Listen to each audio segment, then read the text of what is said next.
Ford is in the middle of redesigning most every one of their commercial grade vehicles, just like this 2014 Ford Transit Connect. Hi, my name is Mitchell Watts, and today we are going to go through the ins and outs of the brand new 2014 Ford Transit Connect.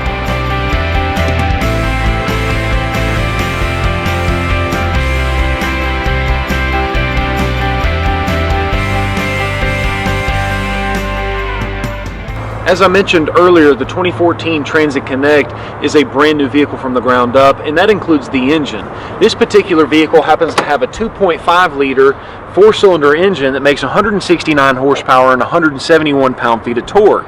Now, the fuel economy is very comparable to the outgoing model, where you pick up 1 extra mile per gallon on the interstate, but you also happen to have a 1.6 liter four-cylinder EcoBoost variant that picks up more horsepower and obviously more gas mileage. This vehicle comes with the ability to order it a couple of different ways. This happens to be an XLT wagon short wheelbase, and you can actually get an XL, XLT, and a titanium model, and in most of those trim levels you can get a long wheelbase or a short wheelbase. Like I had mentioned, this is an XLT wagon that is the short wheelbase. It has 2 rows of seats, as we'll show you here in just a second, but if you go with the long wheelbase, you actually get 3 rows of seating for seating up to 7 people. One of the things that may get a little confusing for most consumers is the difference between the Transit and the Transit Connect. For the 2015 body style, Ford is coming out with a Transit which is completely different than this vehicle. The Transit is going to be very similar to the Econoline's replacement, where it's the bigger full-size van.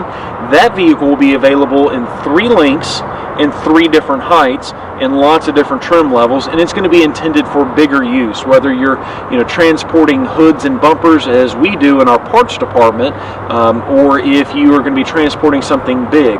This particular vehicle will be very good for shipping and moving stuff around that's a little bit smaller, maybe a florist, or just maybe some small pieces of wood or things like that. This good vehicle is a much more fuel efficient option to the larger Transit. So the Transit Connect is a smaller version of the Transit. 2 totally different trim levels, but a lot of confusion there from what we've heard on the internet. As I mentioned just a little bit ago, there's 2 different ways you can order the vehicle, a wagon and the van. The wagon, as this vehicle is equipped, actually has seating for people in the back seat, but let's take a look at the front seat first. As you can see, this is an XLT, and it is equipped with the leather trim seating, which looks really nice as a 2-tone variant. Now when you come into the back, you'll notice that it does have a very smooth sliding side door with seating right there on the 2nd row. And as I mentioned just a little bit earlier, if you do go for the long wheelbase, you will even have the opportunity to go with a 3rd row seat, which is a really good idea for versatility. Next, let's take a look at the cargo area. One of the things that's very important about this vehicle is how you can utilize the cargo area in the vehicle. Now you'll notice that versus the old Transit Connect, the old Transit Connects actually had a very wide 2-door system that would open up. Now the reason that I wanted to show you this is I really do like this lift gate because it's very large. If you, let's first say you had some stuff back here that you needed to get out, you can actually open up the hatch, and if you can see, I'm 6'3", and I'm standing up completely with no issues underneath this Transit Connect lift gate. The other nice part about this is if, let's say you wanted to go tailgating, you have the opportunity to keep your stuff right here, and if it rains, you have nothing to worry about. We've been talking a couple of times about the versatility of the Transit Connect, and one of the things that I do like about even the wagon is you have plenty of cargo space, as you can see right here. That's perfect for storing a couple suitcases or for shuttling some stuff around town for your business. But one thing that you'll really like is the versatility of the seating arrangement.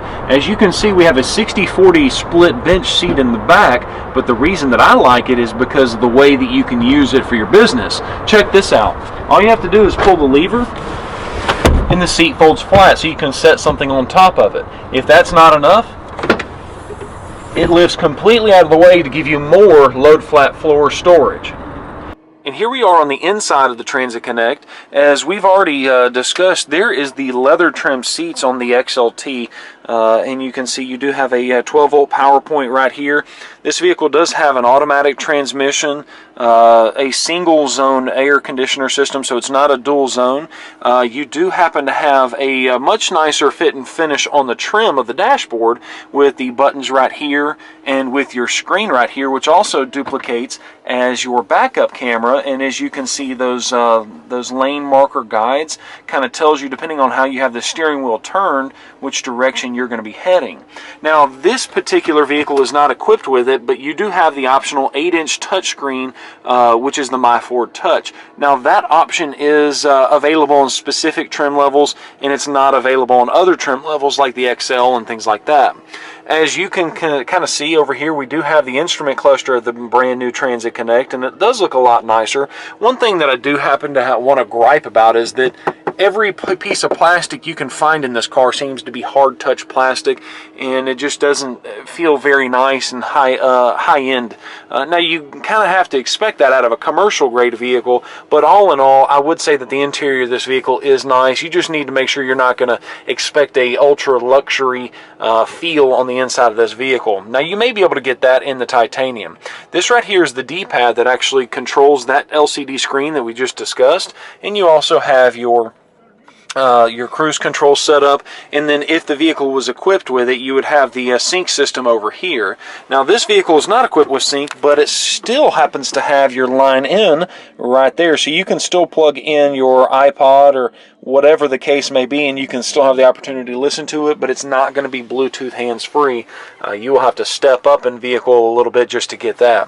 One thing that you will notice is that you do have the window switches that look very similar to the Ford Explorer, and also you do have your lock and unlock switches that look very similar to the Explorer as well.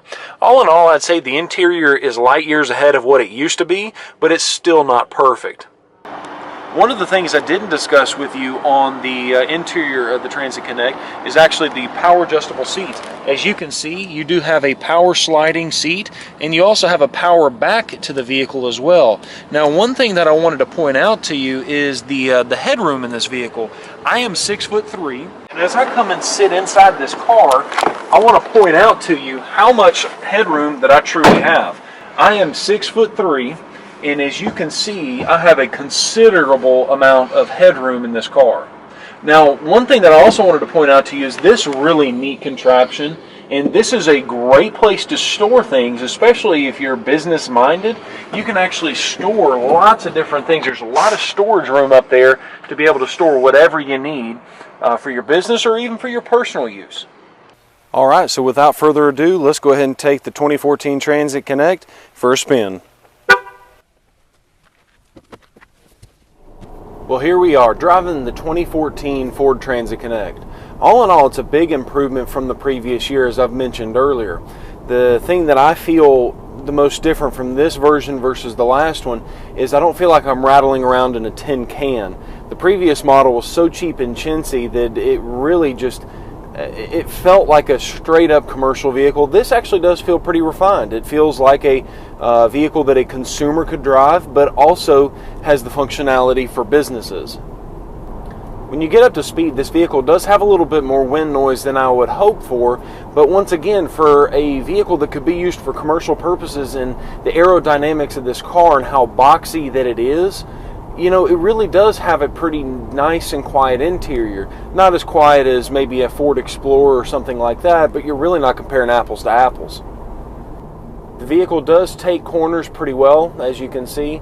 For a vehicle that's so short and so tall, it really does handle nice without feeling like you're going to tip the vehicle over. Before we let you go, we wanted to show you the window sticker. You see it does have 20 in the city, 28 miles per gallon on the highway, and this vehicle is an International Van of the Year award winner. Now, this vehicle actually does have a base price of $24,525, which is a great way to start into a vehicle that has plenty of capability. This car does have a $27,070 total MSRP, which I believe is a fantastic bargain on a vehicle that has this much ability to customize, and I just think it's a really good option for you or your business or your family. And we really hope you enjoyed this video. We try to be as non-biased as we can, So don't forget to subscribe. Also, thumbs up this video. It does help us a lot, and we really do appreciate it. And lastly, if you have any questions about this particular vehicle or the video itself, make sure to leave us comments below. Thanks for watching. Have a great day.